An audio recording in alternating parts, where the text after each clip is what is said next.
Hi friends, I'm Shauna. Welcome to the channel, and today we're going to be roasting myself a little bit, and today I'm going to be talking about 8 things that I bought to try. This is a reflection on makeup that I bought exclusively on a trying to try or buying to buy kind of basis. I'm going to talk about different aspects of trying to try and buying to buy, how I fell into buying them, and an overall reflection on my previous consuming habits to hopefully learn something and make better decisions in the future. But also I think it's just a bit of fun. I would love it if you would subscribe to see more content like this. I also have an Etsy store, second channel, and buy me a coffee if you would like to financially support the work that I do here on the channel. Now, let's just have a brief recap on trying to try and buying to buy. These are 2 concepts that I introduced back in 2020, and they're really simple. So trying to try is buying a product with the sole goal, intention, or purpose behind the purchase to just be to try it. That's all you have in mind, is just to try. You're not thinking about anything other than the initial use. I have a full video on this, and I can link to the original video that this was mentioned. It's really just about the exclusive goal of buying something to try it and not really thinking about the longevity or if you ever want to use it, or really thinking critically beyond a simple, I want to try this thing. Buying to buy is of a very similar nature, where you're buying something just for the sake of buying something new. And maybe you just need the dopamine hit. Maybe you're just itching to buy something, but this usually doesn't involve critical thinking about purchases, and can also really be about wanting to want something or just needing to actually purchase something. For me, these are both hallmarks of bad shopping and money habits that I once had and I still see in the beauty space. So I have some things to talk about today, and I think it's overall I hope overall it's just an interesting conversation about how we shop and how we might actually be influenced. So let's go. The first product is the Dr. Brandt mask, and I have it here. I finished it recently. This is the packaging, and this is about $65 now. So 3 or 4 years ago, this is probably like $60, something like that. This is the oldest product on the list, and I bought this in 2019. I wanted to try a face mask, and I think that this on the list is really emblematic of beauty trends and different ways that the beauty space gets interest in just trying new things. So let me explain. Between 2017 and 19, I think I would call this like the golden age of the face mask, because we all were interested in trying new face masks. And I also feel like this was the time, I would say more like starting in 2019, was the rise of the skincare. And so masks did fall into that. And I don't think now that face masks are down to 0 or that there's no interest in them, but this was a beauty trend that people were just interested in trying at the time. It felt like we all collectively wanted to try new face masks together. Now when I look at things, I don't see face masks as the thing to just try. I think right now the thing to try is fragrance. I think that they were a new and novel way to spend our money, or ways that are new to us, even if they're not new to the market. The thing of the moment now is fragrance. A lot of people prior to 2021, because I think that this really popped off last year, didn't own a lot of fragrances, or if they did, they hadn't bought any in several years. And so now I'm hearing a lot of this commentary about people wanting to try new fragrances or buying fragrance sample packs, things like that. Trying to try, I think, can feel the most pertinent when we feel satisfied with some or most parts of our makeup or beauty lives. Like there's nothing new in these categories to buy, or I'm feeling satisfied in these categories. There's nothing there that's really piquing your interest. So we find other areas to find novelty in. Maybe that category isn't that big for us, or it's underexplored for us.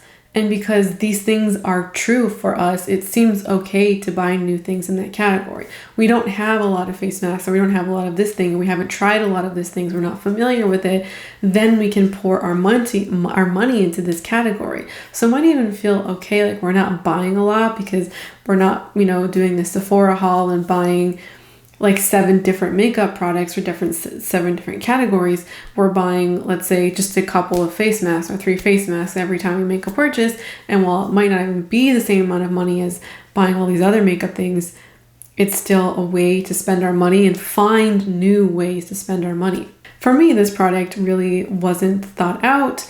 The only thing I wanted to do was to try a face mask, and this was, I guess, the one that I had chosen. And I can see in hindsight that I was influenced by what other people were trying at the time, and I was just interested in trying these new things too. The next thing on the list is the Cora Organics face mask set. So we have these 2. I still have them. They came in the pack. This one is on its way out. Hopefully finish it this year. And this mask set was bought around the same time as the Dr. Brandt mask that I got, that I just showed. What I think is unique about this specific example is the price. So everything I said about the Dr. Brandt mask set applies here. And that mask, as I was mentioning, is more expensive. Even when I was interested in buying face masks and building up a collection of them, $60 or $70 was not coin that I could spend regularly. I couldn't drop that amount of money all the time. And I bought this particular set because it was affordable. I think it was like $35, I want to say. So it was like half the price. It was cheaper. This was also a buy to buy.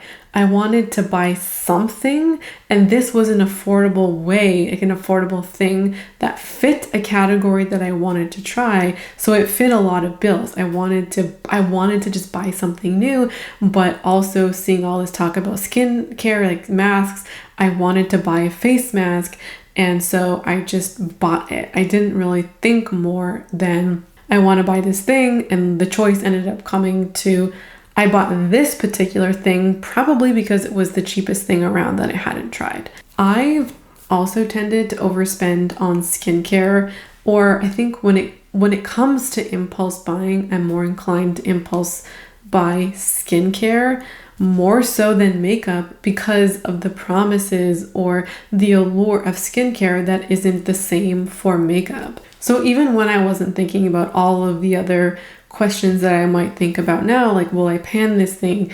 Is it something that I can afford? Are these ingredients that I like, or whatever the questions that we might be asking ourselves? Skincare always felt like a good purchase, even when I was impulse buying it because it's skincare. Or even if I was gonna buy something, it felt like the best thing to buy would have been skincare. And it always felt like a good buy because I've always been insecure about my skin. I was always willing to try something new, even things on a whim, things that I just never heard about or just saw 5-star or whatever, or if it was just cheap and it was skincare, I'd buy it because like maybe this would be the one. So there was a lot of trying to try skincare to try and fix myself. I have an entire video on trying to fix yourself with stuff. It doesn't work. I wrote here, dude, no. And I think that just sums it up. No, we don't need to impulse buy skincare.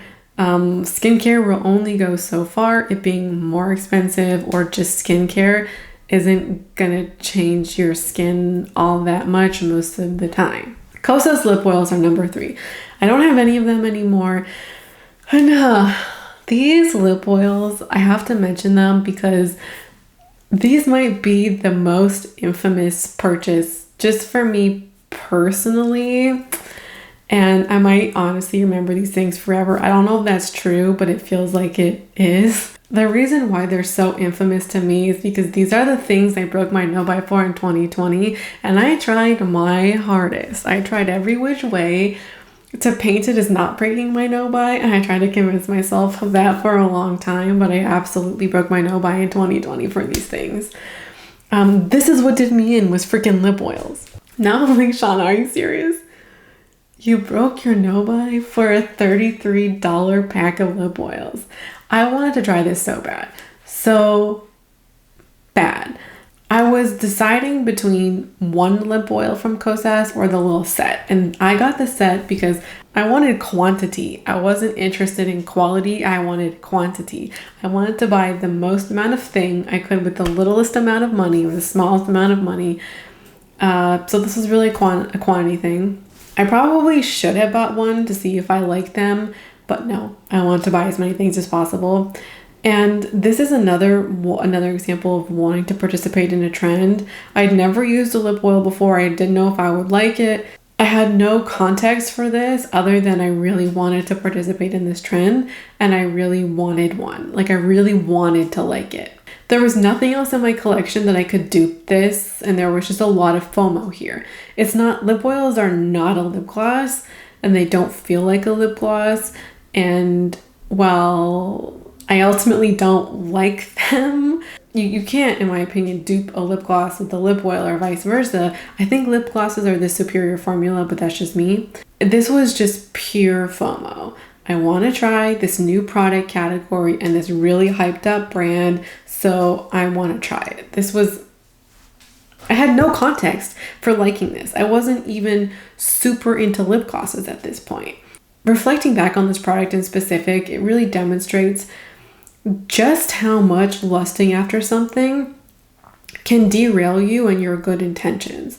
I was trying to not buy any makeup for a year and I broke it for a $33 lip set because I wanted it. This, I think, for me is the biggest lesson, and whenever I'm, trying a project or something, this is what I feel like I need to go back to be like, 2 years have passed and you don't think that this was worth it. Like this was not worth it in any kind of capacity. Trying something because it's new to the market, exciting, whatever, and you're having FOMO about it. No, it's not worth breaking your no buy or your goals or your rules or your budget. It's just not. Next up is the Sephora Best Skin Ever foundation. Yes. This is one of the more recent purchases on this list, and I bought this in December of 2021, so like 7 months ago. I mean, I have some recent examples on this list from the last like 6 or 7 months. I'm not perfect here either, which is part of the point of talking about these things. I just find it helpful to talk about mistakes or like regret purchases because they're lessons, y'all. And this to me is the example of being influenced by a sale. I bought this because the Sephora collection was 30% off, and I saw a lot of people on YouTube reviewing the Sephora collection at this time because it was 30% off, and it was for a while. And I also wanted to just try a new foundation. 30% off, desired to try a new foundation. Here's this thing that I wanted to try. I did hear some things about it, but I did not think critically about this product. I just wanted to try this thing. Like I really wanted a new foundation and I didn't need one, but I just wanted one. And so this was like, here are some options. Let me just try this one. I mean, this wasn't a well thought out purchase. I saw reviews from people and I just went, ooh, I want to try this thing. Because again, I was looking for something to buy within the Sephora collection, and the foundation felt like it would fit the bill because I wanted a new foundation, as I said 20 million times. I wasn't thinking critically about who I was watching and what their skin type was or even their preferences. None of them had oily skin. All of them had like really nice complexions. They didn't have a lot to cover. There's a lot of other things I could have considered just about the product alone, like the baseline elements of the product that I just didn't.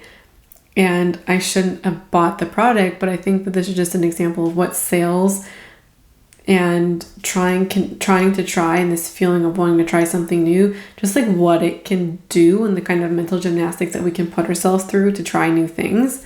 I'm proud to say that this might be the only example in the last 2 years where I've done this, where I really fail to think about the product itself. And I mention this because in 2019 and 2020, I was sucked into a lot of trends because I liked the product and I wanted to like the product. I wanted it to work for me. what I'm thinking of most here are BB-CC creams, like skin tints, those kinds of things, as well as a lot of liquid blushes, like the M Cosmetics liquid blush. None of those things are meant for my skin type or my preferences. They just are things that wouldn't work on my skin. A lot of these types of BB-CC creams, tinted moisturizers, liquid blushes tend to be for drier skin types, which I'm not, and also just skin tints aren't for me because I have more to cover on my skin. These were things I wanted to want. Like I was wishing that they would work for me, and I was this kind of girl who wore makeup like this, but I just wasn't, and it was a complete failure to consider the products as their application to me. So I made a video on this goal of like makeup I just can't buy anymore because it's not made for me. No matter how much I want it, it's not going to work for me. And so I did make this change, and this I think is the only product where I got sucked into like wanting the product, wanting it to work for me, and it just didn't, and like wasn't well thought out in that way. I do think that this example is a good one because trying to try, in my experience, happens the most when there are sales. It's that extra incentive to buy things that you ordinarily wouldn't or couldn't. Don't want to forget that. Next up, the Quo foundation. It was in a project pan. Here it is. I also bought the matching concealer with this.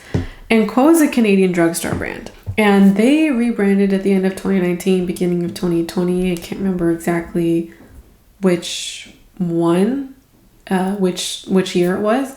I bought this product because Quo rebranded at the end of 2019 or beginning of 2020. Before the rebrand, the Quo makeup line was like not on the map. They had really bad packaging. Their products didn't really seem all that interesting, innovative, or effective. They also had really shitty shade ranges. Like I'm talking 2 to 3 colors for any of their complexion products.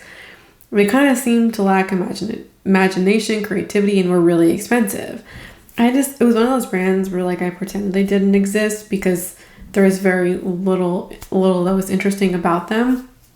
So when they relaunched in 2019 or 2020, I saw them at my drugstore and was like, excuse me, what is this brand? Not realizing that it was Quo, and eventually I did. And I saw all the Canadian girlies on YouTube reviewing the products, and I was like getting really hyped about it. And I do want to say that the Quo as a brand has really cute packaging and aesthetics. I really like the rebrand that they did. This reminds me, just packaging wise, of the Glacé skin tint, but it's a completely different product type. So they got a lot of the aesthetics down and got a lot of the popular types of products down. I mean, their shade range is still trash though. And it's hard to applaud a brand that went from 3 shades to 10. Like you did not even the bare minimum. So I really fell for the packaging here. I wanted to try a new foundation at the time. This was in 2019. I wanted to try the rebrand. I wanted to try a new foundation. Perfect storm of products. There's a perfect storm here. I think that this is a really good example of looking for the next best thing when you already have a favorite, you already have a holy grail of some type. And at this time, I already had a product that I really loved that was my favorite complexion product. I didn't need a new foundation. I already had the perfect thing that was working for me. Like I genuinely had no problems at the time. I just wanted to try another new thing. Is there something better out there that can beat it? And at the time, it was the Catrice foundation, which was hard to find. It was only available at Shoppers Drug Mart online. If I ever just bought the foundation, I'd have to pay $8 shipping, and I'm like cheap and just like I don't want to pay $8 shipping on a $12 product. Like this foundation is not worth $20. So it was this whole thing, and you also couldn't get it in stores at the time. So I think part of me was thinking about, can I find something that's more accessible? And I wanted to try this new thing. And what I think is so normal on YouTube is to consistently try and find the next best thing, even when you already have the next best thing. It's always, is there something better? Is there something better? Is there something better? And sometimes we find things that are equivalent, but also we need to know when to stop. Part of the reason why we often don't stop is because we want to continue buying new things, not necessarily that we actually think that there are newer, better things out there. We just it's an excuse to buy new things. It's something that feels rational to us to buy new things. Trying a new rebrand is like trying a new brand that's exciting to you. So there was a lot of reasons I bought it to try, and I didn't even know if I would like this, but I bought it anyways. And while the Canadian girlies were reviewing it, none of them were oily skin. There also wasn't a ton of reviews on this specific product. There was reviews on the brand, lots of different products within the brand, but not necessarily this one. So I really went into it blind, not knowing if it was for me. And I just was like, it's so cute, love it. No. Next up is the Victoria Beckham products I got. I got the lipstick and the shadow. I got the color in chiffon. And then I got the lipstick in, is this Mod? Yeah, in Mod. And this one is like a peachy. It's a peachy pink color. I bought these things almost on a whim at the end of last year. I had purchased one thing from Victoria Beckham a couple of years ago. It wasn't enough of an experience to really do anything with it. I saw the Victoria Beckham, the new releases, these two new products that seemed like I would like them. I had seen some swatches of these two things, but what I really wanted was the vibe. I really wanted to participate in this vibe or this aesthetic. I really wanted this bougie vibe in my life. And so for me, this was this was a buy to buy because I just wanted this aesthetic in my life. I didn't need either of these things. They were really expensive, even though I did get them on sale, but they weren't in the budget. I didn't think about that. I didn't think about anything other than I just want to buy something that feels bougie, baby. Give it to me. Give me the bougie feels. And Victoria Beckham was the thing. When it comes to the eyeshadow, I did look up swatches, but I was having a really hard time finding a swatch of this particular color of somebody with my skin tone. So I still wasn't even sure what it looked like, because the one shade I got originally years ago was, I think it was blonde or something. And the swatch on the website looked very different than how it looked in person. So I couldn't even trust the swatches. So I didn't know if I would even like it. All I wanted was a bougie vibe, so I bought them. Did I need them? No. Do I like them? Yes, but you don't just buy things or anything that you like. I don't regret having them because I do like them. And out of everything on the list, these are the things I like the most. But if you look at literally everything else, every single thing on this list, I didn't need, I didn't like, didn't work out. And that's exactly what happens when you buy stuff to buy stuff. Everything was paintable, so I'm happy with that. But 1 out of 8 doesn't feel like a great number. But that's what happens when you buy to buy or try to try. The next thing on the list is the e.l.f. Putty Primer. I decluttered this recently because it's completely dried out, doesn't do anything. This one annoys the hell out of me because this was just so dumb on my part. I wanted to try an eye primer. That's just what it was. I just want to try an eye primer. And I went to the drugstore physically and I'm like, what eye primers do you got? They didn't have the Milani, they didn't have the NYX one, and they didn't have the CoverGirl one. This was the only eye primer at the drugstore when I physically went there. I didn't have to get it. I could have waited for one of the other ones, but this just speaks to the mindset. I just wanted to try an eye primer. It didn't matter which one I tried. This was a category that I was hearing about, and this is exactly what I was talking about with the very first item. When you hear people talking about something and you don't have experience with that thing, so it feels reasonable to be able to buy it because, oh, I don't own eye primers, therefore it's okay for me to buy it. Just because you don't have that thing doesn't actually mean that you need that thing. In the past, I have used eye primers, 2015, I think I had the Milani primer, but I stopped using them because I'm like, these are useless. These don't do anything for me. And sure, maybe in reality, if I were to do an objective test and I were to say, okay, this looks better with eye primer than not, I stopped using them for a reason, yet it's oh, it's been so much time since I last tried it. maybe I'll like it now. Trying to give myself excuses to buy stuff and to spend money when I didn't need to. I didn't need to buy it. I didn't need an eye primer. My life was perfectly happy without one, and I wasn't actually craving one. I wasn't feeling this need or this hole in my collection. I just saw people talking about it and wanted to want something and wanted to buy something, so here it is. I didn't need it and it sucked. The last thing is another panned project, and it's the Tarte Poreless Primer. I mean, she's done, if you've been on the channel on the Project Pan, you would have seen this. This also annoyed me because I bought this off the recommendation of a YouTuber. I saw it, I saw them rave about it, calling it like the best primer they had tried that year, or like the best primer ever, and I bought it just off that recommendation.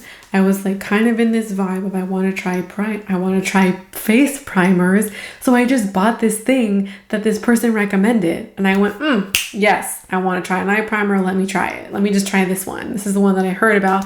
You know, Sephora was having a sale at the time, so I'll get the mini. It's on sale. Like all of these things. Did I go watch any other reviews? No. Did I go and say, Shauna, do you need an eye primer? Do you need a face primer? No. This one, maybe the most frustrating. I don't know if this one is the most frustrating or not, because this is how I used to buy makeup previously. Saw a thing, went and bought it. I'm like really cringed at myself for ever participating in that in the last 2 years at all. I guess I can still be swayed, especially if I'm like feeling vibey, feeling I want to buy new makeup and like, oh yes, give me something new, and somebody's like, Shauna, try this thing. I think you love it. Or at least that's how my mind is talking to me about it. I can still be influenced like that. And that's what it was. I wanted to buy something new. I wanted to try a new face primer. The most recent face primer I bought was the NYX one. That one was way more thought out. And yes, I'm still on this face primer kind of kick. But I didn't just go see one and then go buy it later that day. I was like thinking about it. I even went in store and swatched it. Like I'm, making better choices. But this was a pure, like old school way of shopping for me that I'm like, ooh, I'm here to remind myself I'm not okay with that. I don't want to buy things because one person says it is good and I'm like, Sephora hit me up, I'm gonna buy it. No, thank you. That's everything from me today. I hope you enjoyed this fun video. I would like to know what your most recent try or buy to buy was, even if in the timeline it was like 2 years ago, but that's the most recent thing for you. I want to hear about it. I want to know what you learned looking back, or why you bought it. I want to know your thoughts in the comments down below. Thank you so much for watching and hanging out with me today. I loved having you here, and I hope to see you again around here soon. Bye.